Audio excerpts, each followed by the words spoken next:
Hello, I'm Benjamin Sullivan, and welcome to another episode of Ben's Tech Support.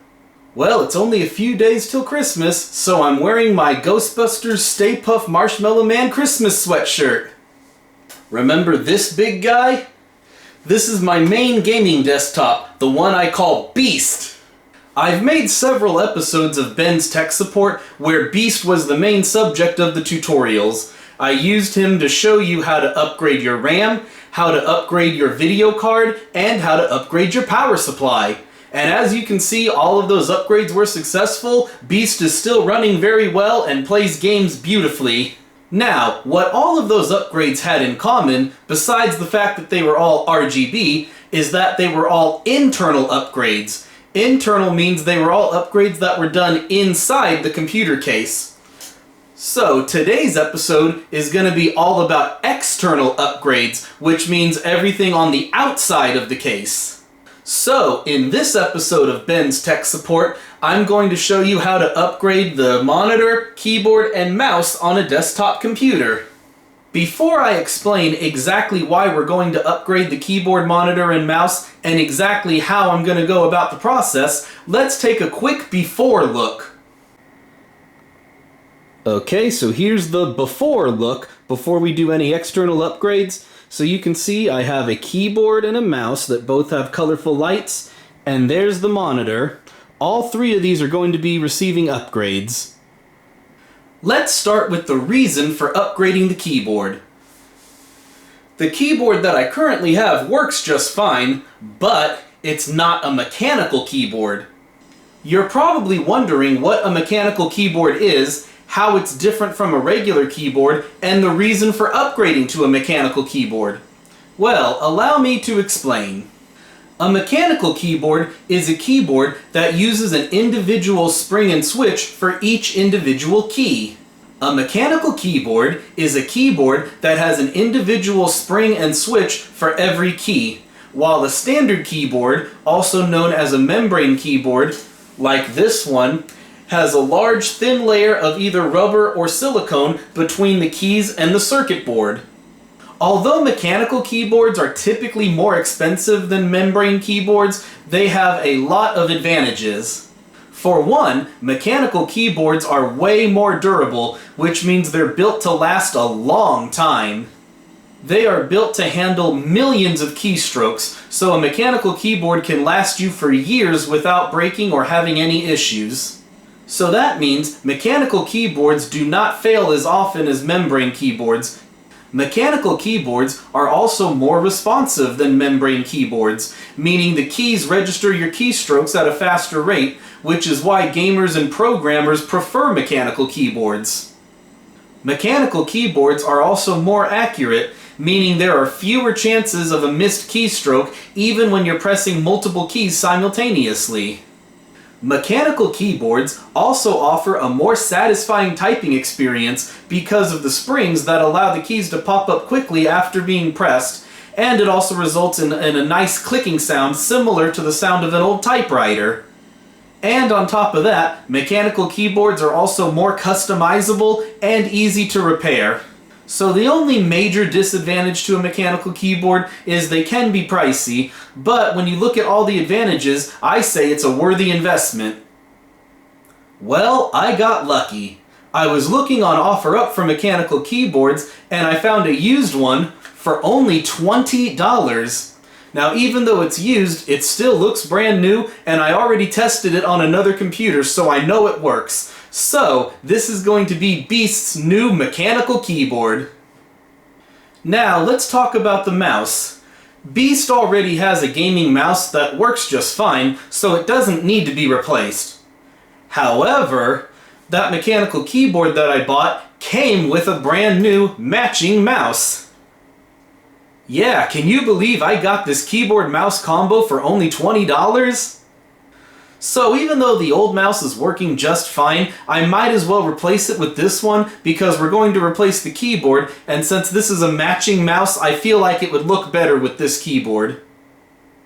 You will soon see that the process of replacing a keyboard and mouse with a new keyboard and mouse is pretty quick and simple. For the most part, you just unplug the old keyboard and mouse, take them out, and then grab the new keyboard and mouse and plug them in, and you're good to go.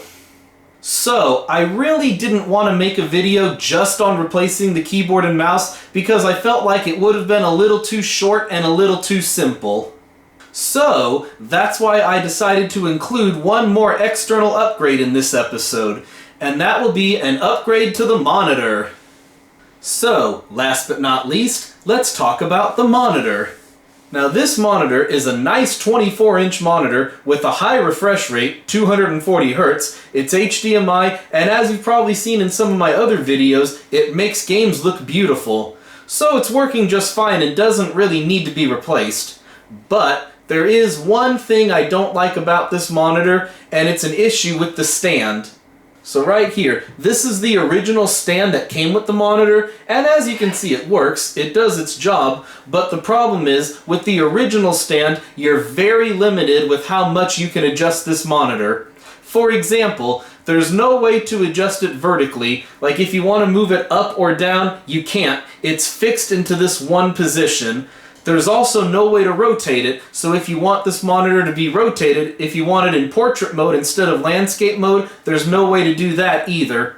Now it does have tilt adjustment, angle adjustment if you want to tilt it back or forwards, but even that's very limited because it only tilts by a small amount. So I have two options. One, I could either drop hundreds of dollars buying a brand new monitor that has way more options for adjustability, or, for a much cheaper price, I can just buy a monitor mount, remove the original stand from this screen, and then attach the screen to a monitor mount. I found this monitor mount on Amazon for only $25, so for only 25 bucks, I say it's worth a try. So, we have a new keyboard, a new mouse, and a monitor mount to install. Let's get busy!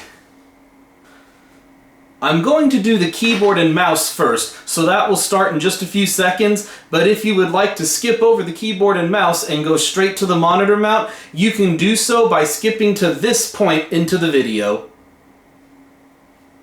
Okay, so the first thing I'm going to do is make sure the computer is shut down. Okay, so Beast has been shut down. Now the first thing I'm going to do is remove the monitor. Now normally, when you're just upgrading a keyboard and mouse on a desktop computer, you don't need to disconnect the monitor just for that, but I'm going to do that for two reasons. The main reason is because we're going to upgrade the monitor mount next, and so if we weren't upgrading the monitor mount, I would just leave it, but since we're upgrading the mount, I might as well move it. And second, since I'm filming, if I move the monitor out first, it'll give us more room to see what we're doing with the keyboard and mouse. So let's go ahead and disconnect the monitor. Now remember, there are two cables on a monitor, one for power and one for video. Okay, I just disconnected the power cable and the HDMI cable. I'm going to move the monitor over to the work area. So as you can see, the monitor is gone. Now let's take care of the keyboard and mouse. Now right here, there's actually a term for this. This is called a headless computer. When a computer has no monitor or screen attached, it's known as headless. Now if you look right here, you can see this is the HDMI cable and this is the power cable for the monitor. So we're going to leave those there.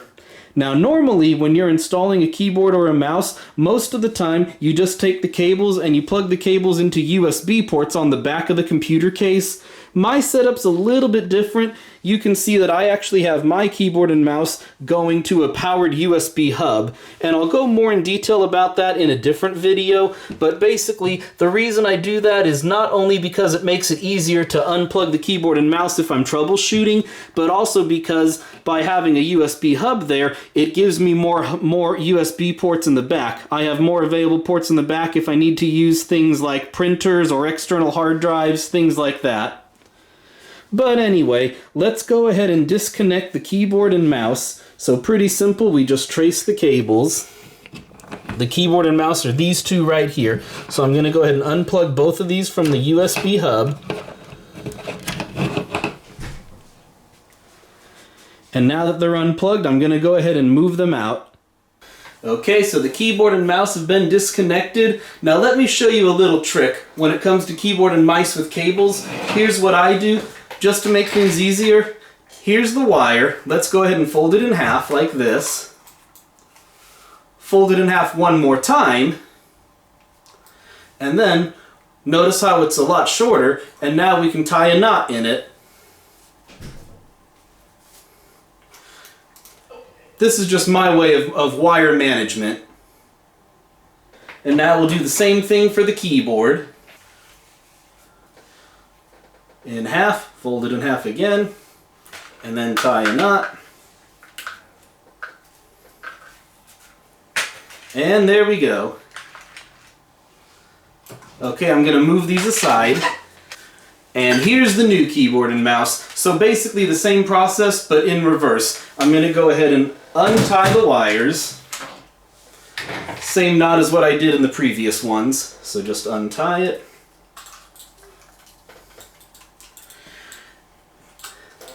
And then, as I said before, normally you would just plug the USB cable into an available port on the back of your computer, but in this case I'm going to plug the keyboard and mouse into the hub I have back here. So plug it into the hub. And same thing with the keyboard. Let's untie it.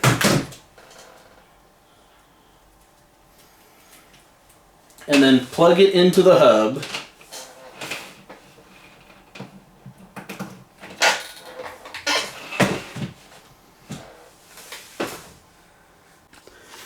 Okay, so I just plugged the new keyboard and mouse into the USB hub, and because it's a powered USB hub, you can see that as soon as I plugged it in, it immediately picked up power, and look at those lights.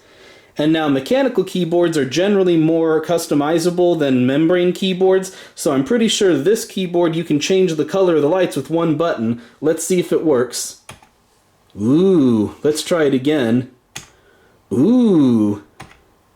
And that turns it off. Nice. Okay, so as you can see, installing the new keyboard and mouse was easy. All I had to do was run the cables to the USB hub.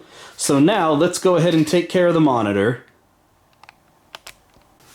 Okay, heading over to the work area. Okay, so here I am over in the work area, and you can see I have the monitor here, still at the original stand, and I have the mount in this box. And the first thing I'm going to do is I have a little mat right here. Let's go ahead and move this. And I'm going to roll the mat out, that way I can lay the monitor on it and it'll protect it. So that's the first thing I'm going to do, is lay the monitor down carefully.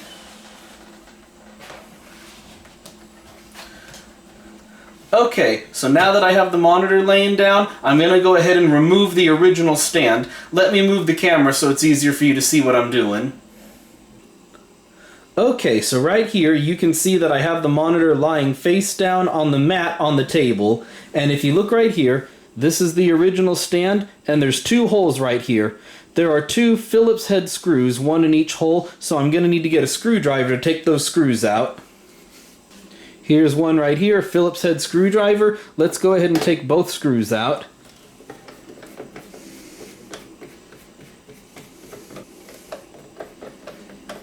Okay, I've unscrewed both screws all the way. Now the original stand should pop right off. So the original stand has been removed. Now if you look right here, you can see 4 holes right here on the back of the monitor. That's where we are going to install the monitor mount. So now the monitor no longer has the original stand. It's just a screen. It kind of looks like a giant tablet, doesn't it? Or a giant phone. So now what I'm going to do is gently push the monitor and the mat to the side. Grab my pocket knife. I'm an Eagle Scout, so I know how to use one of these. And I'm going to go ahead and open up the box that the mount is in and assemble the mount. Let's see what we got here.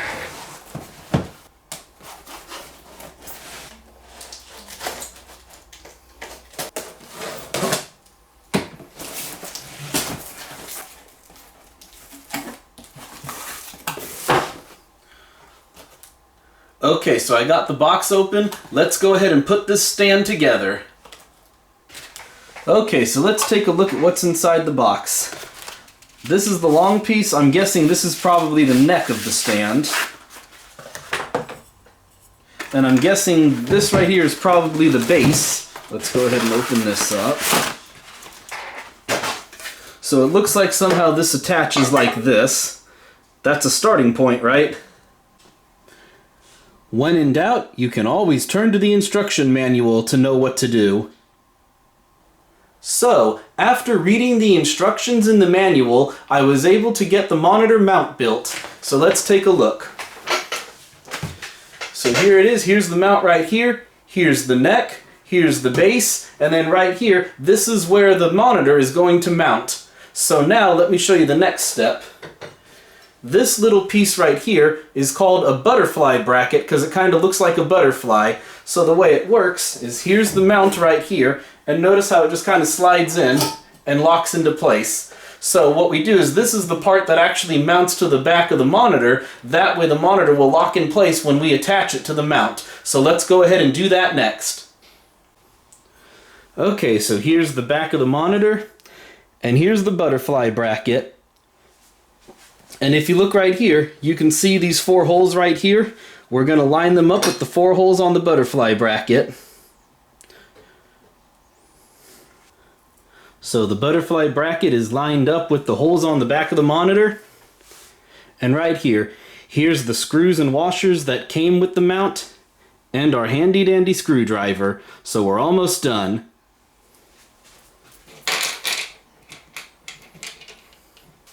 Okay, so I'm going to put a washer over each hole.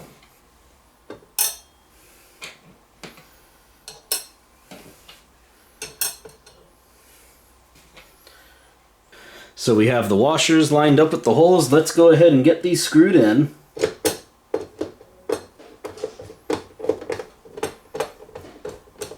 Now the one thing you have to be careful about is you want to make sure that you don't over-tighten.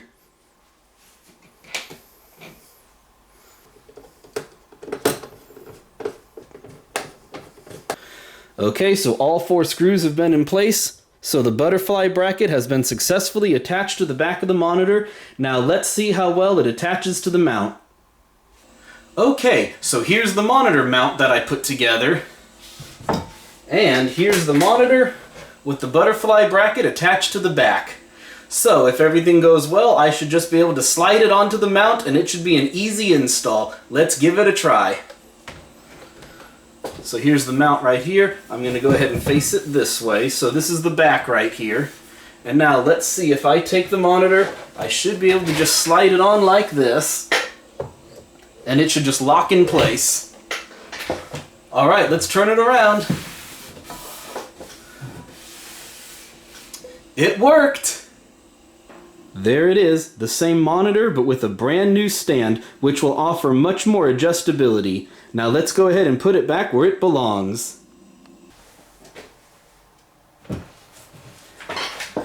So as you can see, I just moved the new monitor back in place, so now we just need to connect the cables and we're good to go. And with the new mount, it's going to be easier because instead of reaching all the way around, I'm pretty sure I can just swivel it around. Isn't that nice? Okay, so here's the power cable, which goes on this side. Power cable is plugged in, and now for the HDMI cable.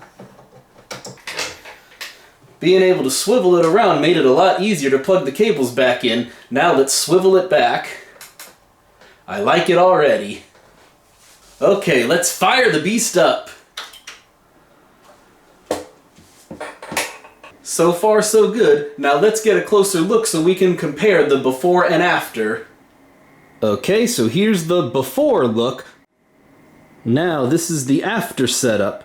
So there we are with a new keyboard and mouse, beautiful mechanical keyboard, and a matching mouse, and same monitor but with a new mount that offers greater adjustability.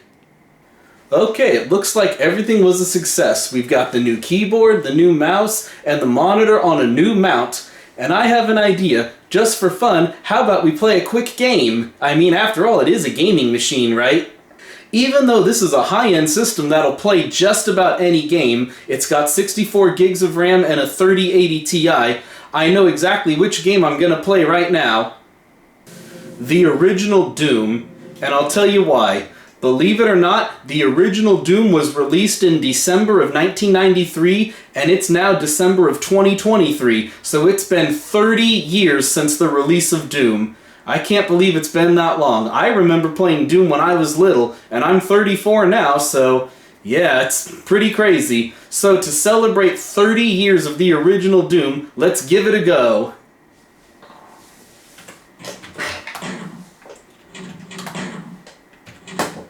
I'm gonna be brave and try Ultra Violence. And despite being an old DOS game, there's plenty of Windows ports that make it fully playable on modern day systems.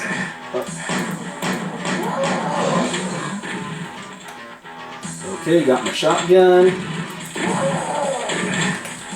Where is he?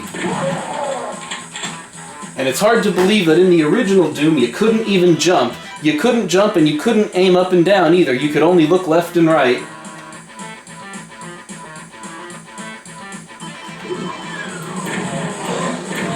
Lots of enemies. But hey, I am playing on a higher difficulty, so...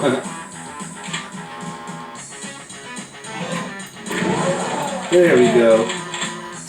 I've been playing this game since I was a kid.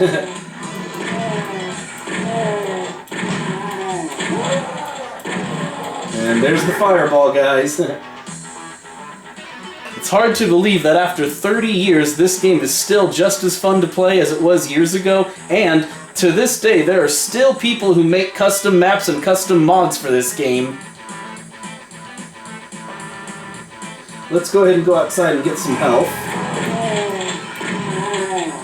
And I know there's some blue armor out here.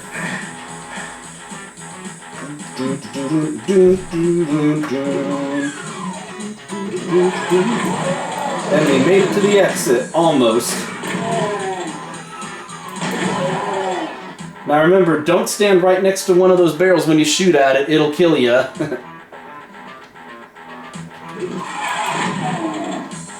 And we made it to the end.